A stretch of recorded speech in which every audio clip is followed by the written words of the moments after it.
ভাই একটা মানুষ অসুস্থ হয়েছে বা ডিপ্রেশন থেকে সুইসাইড করেছে, যাই হোক যে কোনো প্রকারে করেছে, পুরো ফেসবুকবাসী এখন সায়ককে দোষারোপ করছে। বিকজ সায়ক গিয়েছিল হেল্প করতে, যাই হোক সে যাই করুক না কেন, ওদের মধ্যে যাই যত ভালো বন্ধুত্বের সম্পর্ক থাকুক না কেন, ভাই ওর বর কি এসে তোদের একটাবারের জন্য ইনফরমেশন দিয়েছে যে সায়কের সঙ্গে ওর অবৈধ সম্পর্ক ছিল? ঠিক আছে, মানে মানুষকে কি বলতে হয়, মানুষ এত ছোট একটা মানুষ যেভাবেই হোক না কেন, যে কোনো পর্যায়ে হোক না কেন, একটা সুইসাইড অ্যাটেম্প্ট করেছে, সেই সময়টা সেই মানুষটার, সে তার মাইন্ডসেট যেরকমই হোক না কেন, আমরা তো এগুলো জানি না। ঠিক আছে? তো সেই পরিণতিতে যেখানে তার অপোজিট ফ্যামিলি মেম্বার মানে শ্বশুরবাড়ি থেকে কোনো রকম কোনো কথাই আসেনি সায়ককে নিয়ে, কোনোদিন কোনো এরকম ধরনের পোস্ট হয়নি বা কথা হয়নি, বা তার স্বামীর সঙ্গে সায়কের খুব বাজে সম্পর্ক, পছন্দ করে না, এরকম ধরনের কোনো ইনফরমেশন যেহেতু মানুষ পায়নি, সেক্ষেত্রে মানুষ এই পোস্টগুলো করে কোথা থেকে আমি বুঝে পাই না।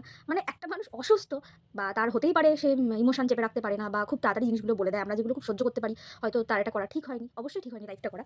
বাট ওকে কেন নিয়ে টানাটানি করছে? ভাই বন্ধুকে হেল্প করতে পারে না, আমি এটা বুঝতে পারছি না। বা ওর স্বামীকে তো কানে কানে বলে দিয়েছিল তোমাদের যে ওর সঙ্গে অবৈধ সম্পর্ক, তার জন্য আমি এইসব খোঁজমোজ নিচ্ছি না, কেন স্বামী খোঁজ নেবে?